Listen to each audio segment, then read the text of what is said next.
Well, greetings all, and welcome to the Buddha's Invitation, done while not driving. That is due to the fact that the little gizmo that attaches to the dashboard no longer attaches to the dashboard.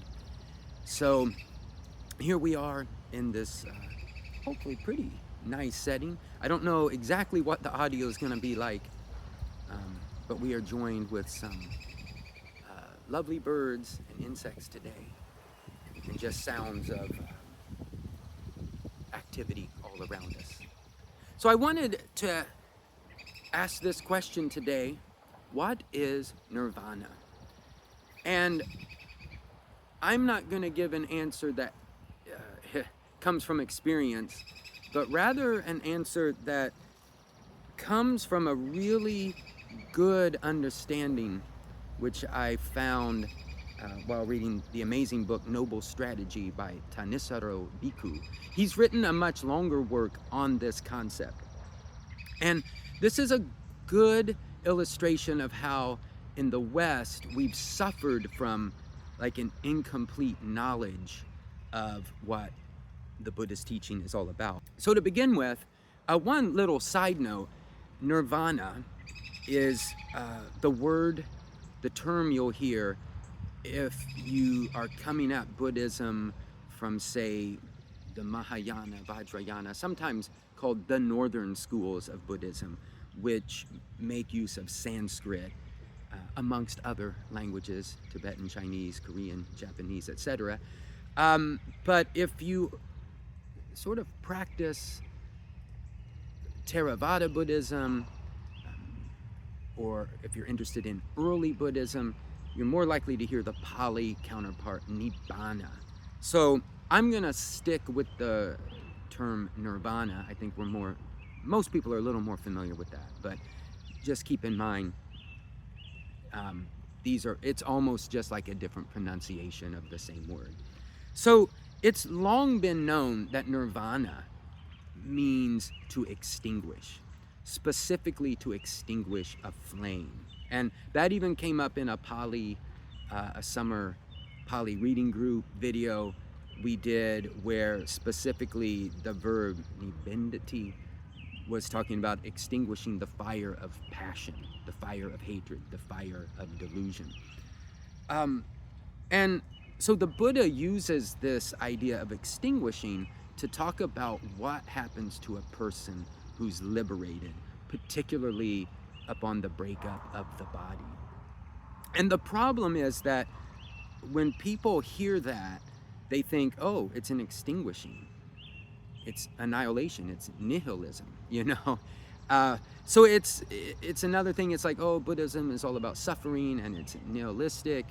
There's no I, it helps to sort of paint Buddhism in this very negative way.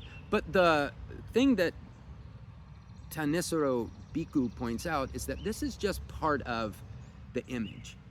And so here is the full image, and it's a glorious one, it's beautiful.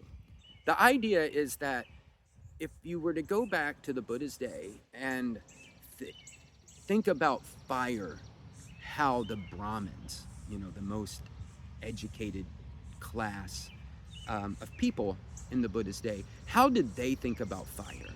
And when they saw a flame, they thought of that as being as something that exists in a very agitated state, dependent upon this fuel. And when it went out, they thought that it became diffused throughout the entire cosmos. In other words, it was unbound to its fuel. It was completely kind of free.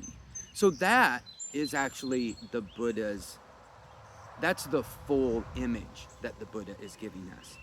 That a person who has gone beyond clinging to, or has been able to sort of abandon these three unwholesome roots of passion, of greed / aversion, of delusion, is able finally, upon the breakup of the body, to go beyond, as the Buddha often puts it, to go beyond the sight of gods and men. It's totally beyond words. It's complete liberation and complete freedom. that is far from nihilistic. It's far from annihilationism, which the Buddha even spoke out against. There were people during the Buddha's day who held to annihilationistic views. So I just wanted to share that. I think it's a very beautiful thing. By the way, the analogy even goes further that a liberated person during life is like a flame that's gone out, but there are still warm embers, and that they will just cool and cool until there's no chance of a flame reigniting. And I think that's another image that we can work with, because we might cool down sometimes, but we want to kind of cool down to the point where this flame, this agitated flame, cannot kind of come back into existence. So I'm interested to hear your viewpoint on this, dear listener, and any experiences you have. And with that, peace and blessings.